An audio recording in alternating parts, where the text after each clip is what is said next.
ਕੰਨ ਵੀ ਇੱਕ ਸ਼ਕਤੀ ਹੈ ਤੇ परमात्मा ਨੂੰ ਪੂਰੇ ਦਾ ਪੂਰਾ ਸੁਣਨਾ ਕਠਿਨ ਹੈ, ਔਖਾ ਹੈ।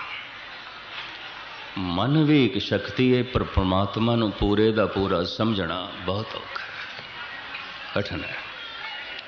तो फिर की करिए, किस तरह करिए? परमात्मा होने का एक मौका मिले है हर एक नूं, और वो हर एक है, सिर्फ मनुख, पशु नहीं, बनस्पति नहीं, पत्थर नहीं। पत्थर की मूर्ति घड़ के राम वर्गी बना सकते हैं, पर पत्थर राम नहीं है। पत्थर नूं घड़ के श्री कृष्ण वर्गा बना सकते हैं, पर पत्थर फिर भी कृष्ण नहीं है। कृष्ण कृष्ण है, ये भी मैं अर्ज करते हैं। हाँ, मैं ऐसा जरूर कह सकता, हर पत्थर का भविष्य राम होना है, अज नहीं समा पा के होवेगा।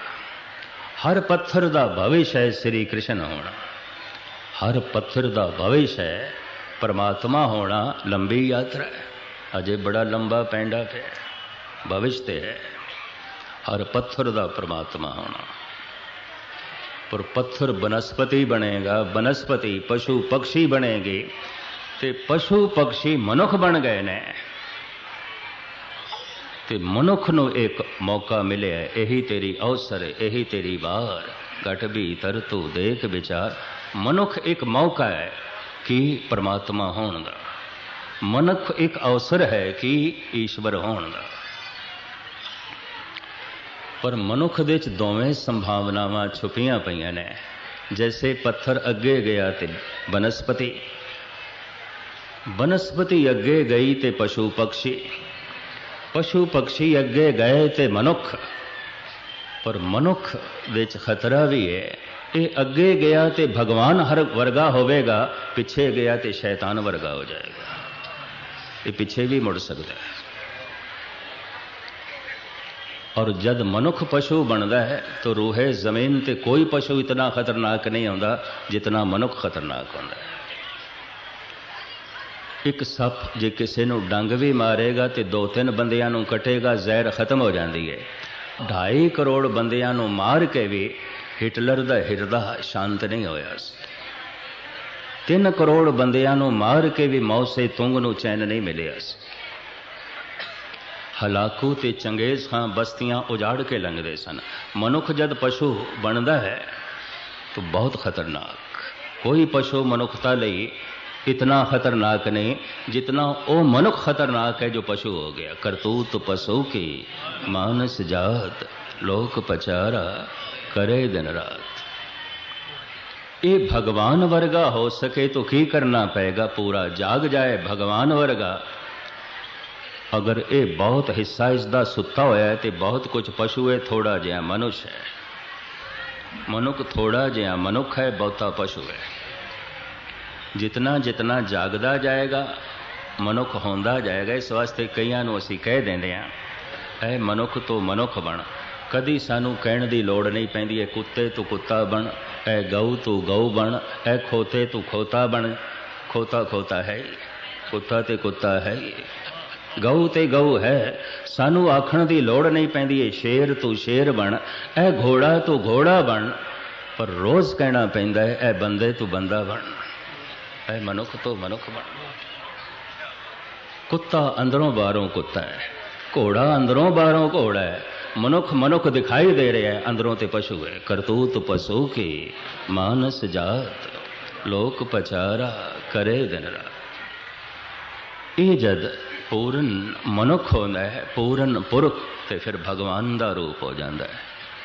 धन गुरु गोबिंद सिंह जी कहते मेरा रूप हो गया, खालसा मेरो रूप है खास, खालसे में हूँ करो निवास। पर केड़ा पूरन जोत जगे घट में, तब खालस ताहिन खालस जाने।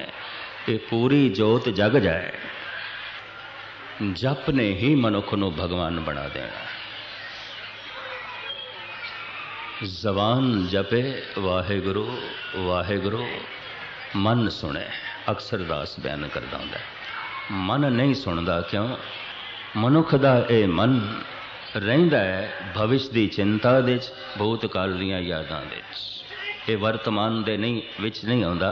कहंदे ने भगवान ते वर्तमान दे च है, भगवान कोई भविष्य दे च नहीं है। भगवान नूं भूतकाल दे च लभण दी लोड़ भी नहीं, वर्तमान दे च भगवान है। ते वर्तमान कितना है? अज दी रात वर्तमान कतई नहीं, कि अज दा दिन वर्तमान सी कतई नहीं। वर्तमान बहुत छोटा है, बहुत छोटा है, बहुत छोटा है।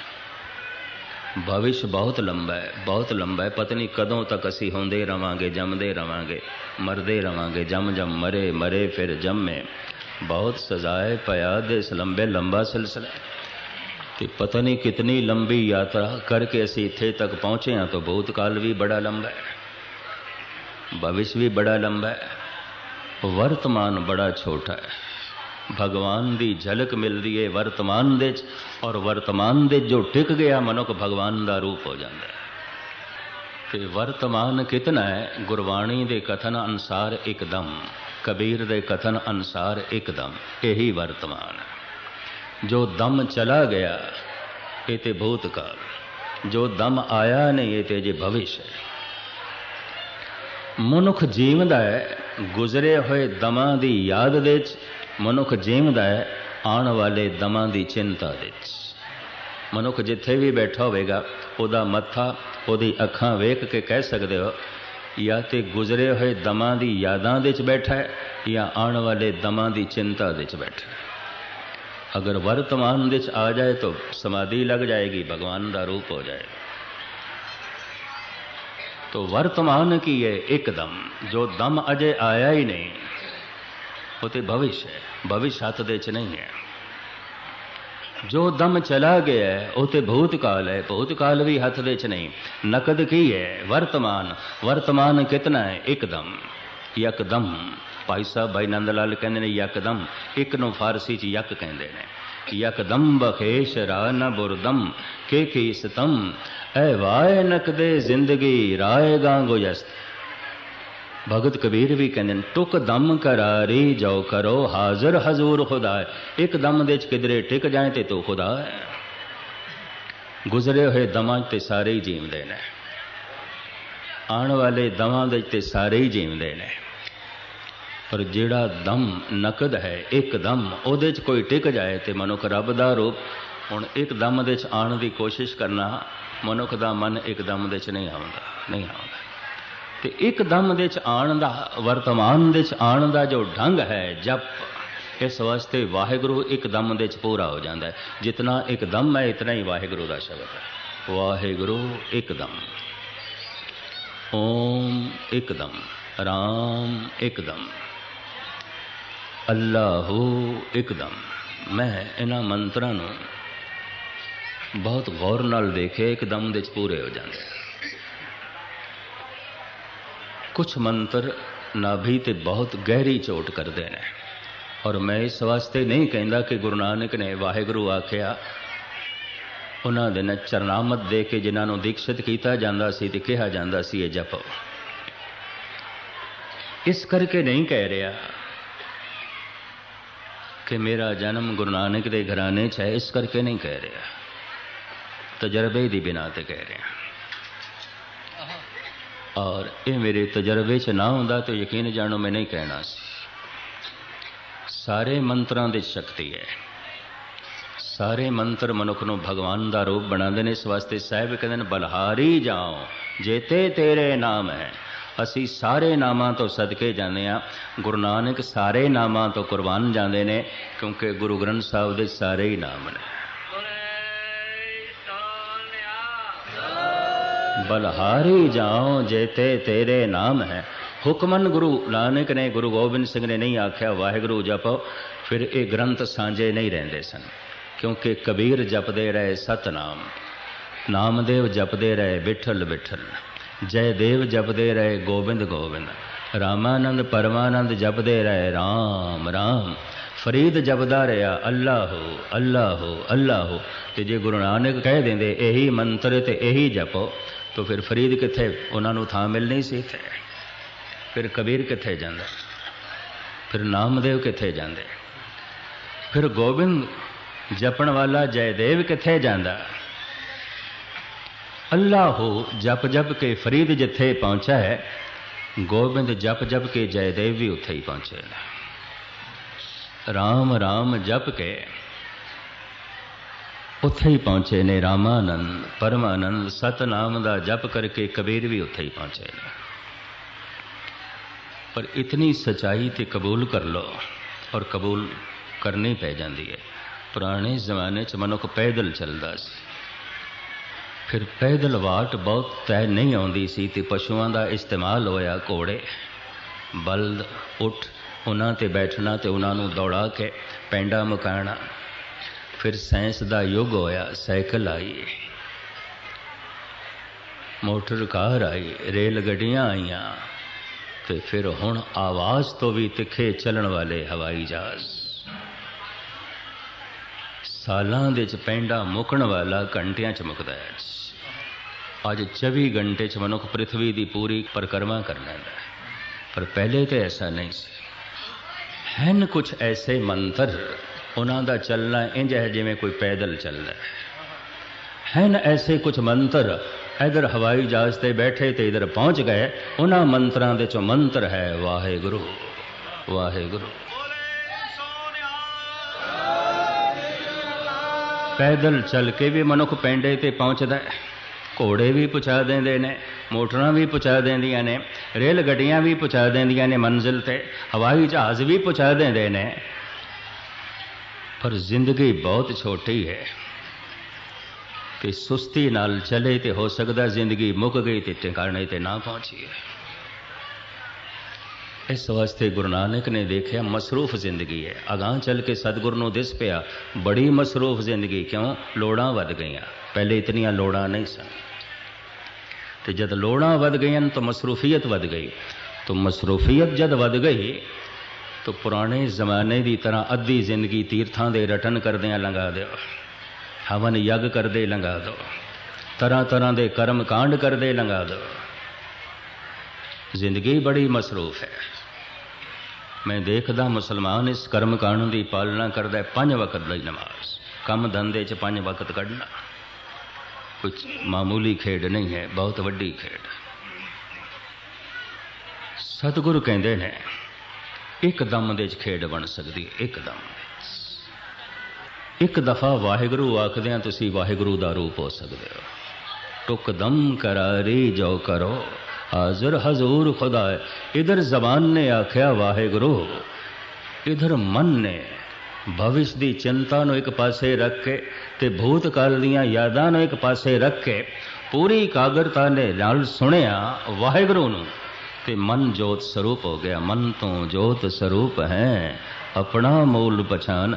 ये तो जोत दे जोत हो गया, ये तो बूंद सागर दे सागर हो गई। अमृत वेले बैठ के कोशिश करना, इस कोशिश की सफलता नहीं मिलती। मैनू गालबन 42-43 साल हो गए कथा करदे, तो 4-4 घंटे भी रोज़ कथा करनी पैंदी है। 2 टाइम एक जगह, 2 टाइम दूसरी थां, एक दिन दे। ऐसा भी हो जाता है। ये तो सौखा है, पर एक दम दे आके एक दफा वाहिगुरु कहना अज भी औखा है। औखा है आखण औखा साचा ना। ते गुरु नानक नूं आखी की औखा है, वाहिगुरु आखना की औखा है। इस ढंग नाल औखा है जद सतगुरु कह रहे ने मिट जाए भविष्य की चिंता, मिट जाए भूतकाल दीयां यादां, सिर्फ रह जाए वर्तमान। ते वर्तमान है एकदम, कि उस एकदम दे उचारण होवे वाहिगुरु, और ना भविष्य की चिंता ना भूतकाल दीयां यादां, ते मनुख हो जाता है वाहिगुरु दा रूप। करोड़ दफा वाहिगुरु वाहिगुरु आखदियां कुछ भी नहीं होना, कुछ भी नहीं होना। ये भी मैं अर्ज करते हैं, एक दफा वाहिगुरु आखदियां सब कुछ मनुख हो जाता है। करोड़ दफा वाहिगुरु वाहिगुरु आखदियां ना पाप मिटने ने ना दुख मिटने ने। एक दफा वाहिगुरु आखदियां सारे ही दुख मिट जाने, सारे पाप मिट जाने ने। पर करोड़ दफा वाहिगुरु वाहिगुरु इस वास्ते आखना है मता किधरे एक दफा कहने की जांच आ जाए, बस इतनी गल है। एक दफा कहने की जांच, गल इतनी। ये रोज अभ्यास करना है। तो तुसी आखो करोड़ दफा कहना तो सौखा है, वाहिगुरू वाहिगुरू कई स्टेज पर भी करते हैं, तो कई दफ़ा तो इस तरह करते हैं मैं तो देख के हैरान होंदा, एक्सरसाइज कर रहे हैं कि जप कर रहे हैं, लड़ रहे हैं वाहिगुरू नाल के जपदे पे ने। जबान उच्चारण करे वाहिगुरू, धुनाकार आवाज़ जो घड़ियाल की आवाज़ है। हिंदू वीरां ने बड़ा सोहना चिन्ह चुनिया है, मंदिर के दरवाजे ते घड़ियाल लटका देंदे ने, उन्होंने वजा के अंदर जाना है। भगवान के दर्शन तां होणगे पहले घड़ियाल वजाओ। गुरु नानक ने इसनों मनिया है पर बड़े सही रूप है। साहिब कहते हैं जीवन मंदिर है, मुंह दरवाजा है और जबान लटके होया घड़ियाल है। घड़ियाल उस घड़ियाल नूं वजा के ते एक इट्टां दे मंदिर विच प्रवेश करोगे, जबान दे घड़ियाल नूं वजा के जीवन दे मंदिर विच प्रवेश कर जाओगे, प्रभु दा रूप हो जाओगे, ईश्वर दा है। इस घड़ियाल नूं वजा। कबीर मेरी सिमरनी रसना ऊपर राम। कबीर कहते मैनू माला की लोड़ नहीं, माला तो मैं तां पकड़ा जे जबान ना होवे। जबान है। कबीर मेरी सिमरनी रसना ऊपर राम। सारी जिंदगी जेडे माला फेरते रहते हैं, यकीन जानो मैनू तरस भी आ जाता है, कदों तक फेरोगे जबान की माला, कदों फेरोगे। कंठे माला, भगत जी कह रहे हैं मेरे कंठ दे च माला है, मेरे गले दे च माला है। केड़ी? कंठे माला जेवा राम। जबान ते राम है, बस यही माला है, और केड़ी माला है? यही सिमरना है। कंठे माला जेवा राम। कबीर मेरी सिमरने रसना ऊपर राम। ते वाकई रसना ते राम आ गया। पहचान किस तरह होवेगी? मिठाई जबान ते रखी, स्वाद आ गया, वाहिगुरू जबान ते टिक गया, यकीन जानो रसना रस नाल भर जाती। एक अगम्य रसना, एक अगम्य अवस्था नाल। और साहब कहते ने प्रभ जी बसे साध की रसना, नानक जन का दासन दसना। मैं उस दे दासां दा भी दास हाँ। किस दा? जेदी जबान ते है प्रभु तू वस गए, जेदी रसना ते तू वस गए, जेदे कोल तेरा नाम का उच्चारण होंदा है तो वह रस नाल जो है भर जाता है। ये अभ्यास तुसी रोज़ करना है।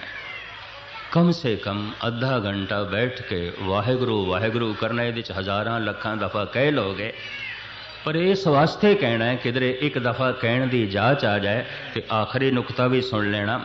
जिस दिन एक दफ़ा कहने की जाच आ गई फिर कहना भी नहीं पेगा, फिर नहीं कहना पेगा। फिर वाहिगुरू वाहिगुरू आखण की लोड़ नहीं। क्यों? एक शब्द मेरे प्राण बसत हैं, बहुड़ जन्म ना आवा। हुण प्राण पे चलते हैं, प्राणा च वस गए। हुण रसना की भी लोड़ नहीं। हुण तो जीवन ही मंदिर बन गए। हुण तो पूरे दे पूरे जो है प्रभु का रूप हो गए। अब तो जाए चढ़े सिंहासन, मिले हैं सारंग पानी। राम कबीरा एक भय हैं, कोई न सके पछानी। जीवन एक अवसर है प्रभु होण दा। जिंदगी एक मौका है ईश्वर होने का। और जिन्हों ने इस मौके नूं संभालिया उन्होंने वेख के ही कलगीधर ने कह देता है तो मेरा अपना ही रूप है। खालसा मेरो रूप है खास, खालसे मैं हूँ करो निवास। खालिस हो गया, शुद्ध हो गया।